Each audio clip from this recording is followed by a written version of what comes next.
Here's a question for you. What would you prefer, a toy or a technique? If it's a toy, I can save you a couple of minutes here and just say, this is not a toy. Because this project Switch is all about the technique of switching cards. To actually just say that, I kind of feel sells it a bit short because it's so much more than that. At its core, Switch is 5 switches that you can learn in order to enhance your card magic, your mentalism, billet work, anything like that, okay? But I don't just teach the switches here. No. Nope, I teach a whole lot more. There's a bunch of routines and ideas to get your creative juices flowing, and maybe you don't even need to use your creative juices because I have squeezed enough of my own creativity into this, so you got all of my juice instead.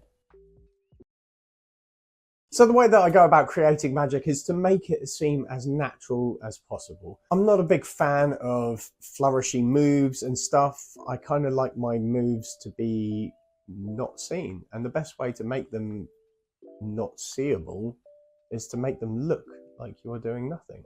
And I don't mean like I'm secretly doing a technique where I'm doing nothing. I mean, like I'm just doing what I say I'm doing. I'm not doing anything untoward. I'm not doing anything crazy, okay?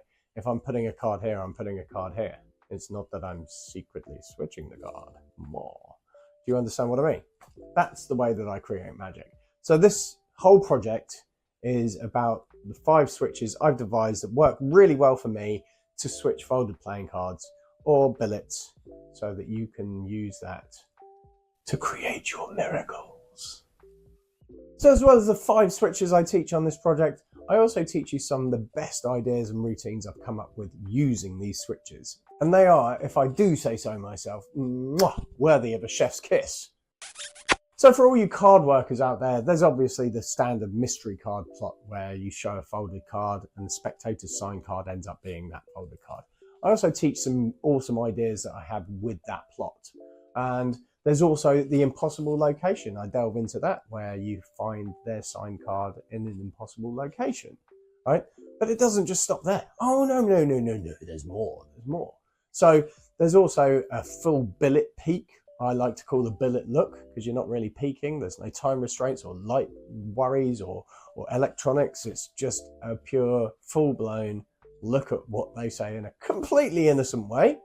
There is also a 50-50 that I love to perform where you give the choice of 2 choices to a spectator and you always control the outcome. There's also a whole section dedicated just to teaching you how to use these techniques to force items on your spectator. Then there's the guess which hand, which is a really interesting, different way of presenting a guess which hand. Where no matter how good or how bad your routine is going, you show at the end that you have predicted their every action.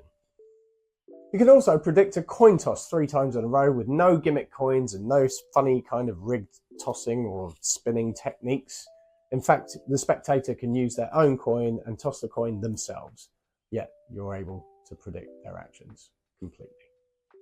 And if you've ever used a product like the Amaze box or any other switching box, don't get me wrong, they're fantastic, but I also teach a method which is using a clear, ungimmicked box. So your audience can all write down information on billets, chuck them in a box, and yet the one that the spectator selects is always the one that you want them to select. So if you already use a product like the Amaze box or something similar, this is a great technique to learn because should you lose your luggage on the way to an event or a gig or something like that, or have a technical problem with one of your props, you'll always have this as a backup. And it's so easy. You just need a box and some billets, pen to write stuff on, and you are good to go. So like I say, this isn't just a project teaching 5 switches and leaving you to go and create stuff on your own. Oh no. This is over 120,000 hours of tuition from me.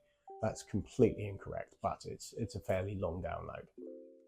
So if you're interested in learning these techniques, then just do the thing where you click the link, do the buy stuff and get it, because then you can learn it all.